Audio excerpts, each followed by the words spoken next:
everyone, I hope you're all doing well and taking care, and welcome to a brand new Doctor video on the channel.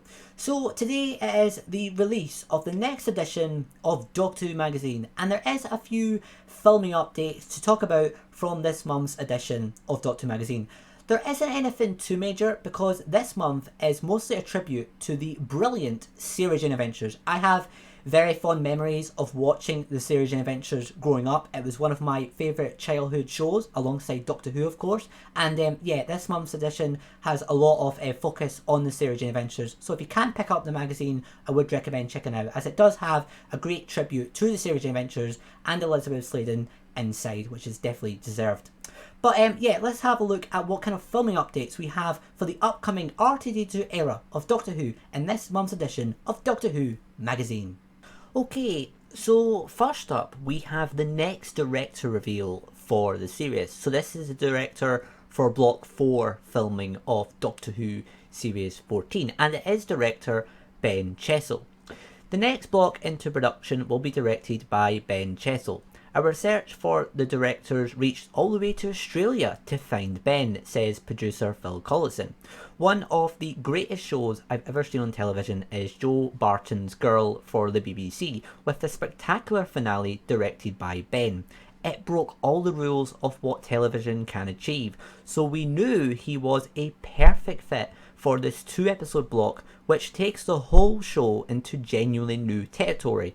We were all wondering how to achieve this, what's on the page, but Ben has marched in to show us how. So I don't believe I've seen any of Ben's work before, but following on from what they say, he seems like a very talented director, because they say Ben is an acclaimed writer-director who has divided his career between the UK, USA and Australia. He directed and co-wrote his first feature film, Sucker, in 2015, and more recently completed 5 episodes of the Netflix drama Surviving Summer, as well as Doctor Who. His future projects include the new Amazon comedy Deadlock.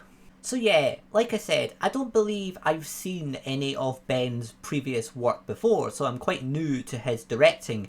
However, the fact he's worked with big organisations, especially Netflix and Amazon, which is like 2 of the biggest streaming service providers out there, gives me a lot of confidence he is a great director.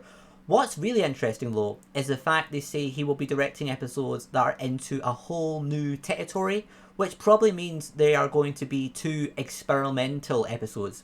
Think of episodes like Listen and Sleep No More from the Capaldi era, and also Midnight from the first Russell T Davies tenure. Those 3 episodes are all very experimental, and that's probably what I'm expecting with Ben's episodes, which is a good thing, because I love when Doctor Who tries new things. Even when we get episodes like Sleep No More, which wasn't really considered very successful, I still appreciate when they try and break into new boundaries we've not seen before. So yeah, the fact they mentioned 2 episodes is that indication this is maybe going to be a 2-parter. I've seen some suggestions it might be the finale, but that's not confirmed. But yeah, I'm still very excited to see what Ben's episodes will be like, especially the fact it's going to be going into a whole new territory we've apparently not seen before, which is obviously very exciting. Next up, we have this comment from the new VFX coordinator on the show, which is basically like in the charge of the production side of things. And she was asked about the future of the show visually, and what she said gives me a lot of confidence that we are going to see an even better looking show going forward. This is what she said. What excites you about the future of the show visually? We're using top of the range technology, the kind that Marvel films use, which in its own right is incredible, to make Doctor Who in Wales, which I think is pretty spectacular. I agree. It means Doctor Who is at the forefront of pushing the boundaries, and in the Christmas special we are shooting with drones on the set, which no one's done before. Because of the way the Doctor runs strategically around the TARDIS, it's amazing to have those sorts of shots. I have to say, the idea of using drones in the TARDIS sounds like an excellent idea, because as I mentioned, the Doctor is known for running around the TARDIS a lot while they try and figure stuff out in the console room and all that kind of stuff.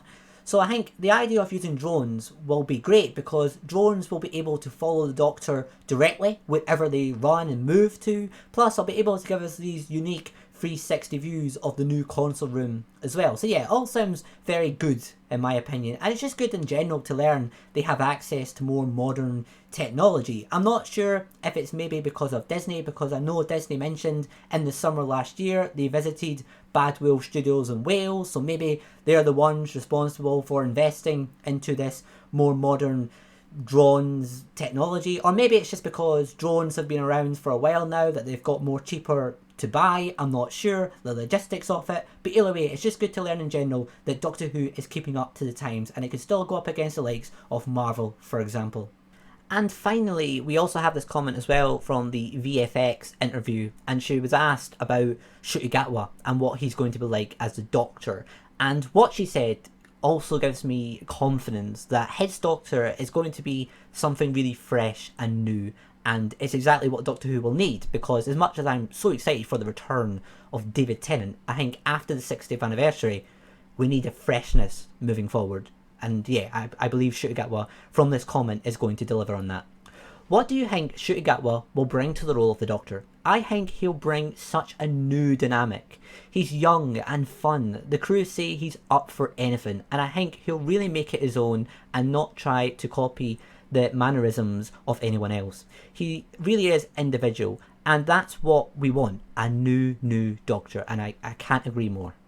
Don't get me wrong, I am so excited for the return of David Tennant. He is my favourite incarnation of the Doctor so far, and I'm just really intrigued why he's back, how is he the 14th Doctor. I think it's going to be a very interesting story for the 60th anniversary.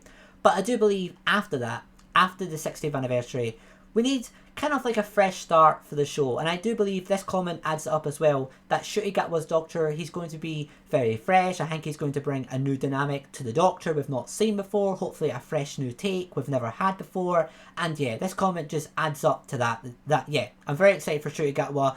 I've seen him before in Sex Education, he's a great actor, and yeah, I'm looking forward to seeing him as the Doctor from later this year.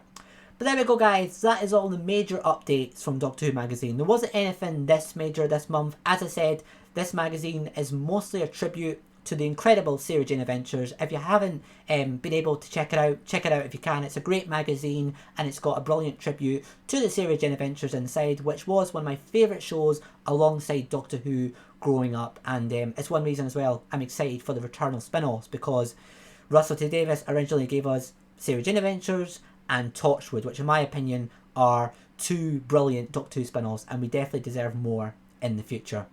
But yeah guys, thank you all very much for watching. Please do subscribe for future Doctor Who content on this channel. And guys, thanks for watching, take care, and I will see you all next time. Bye for now.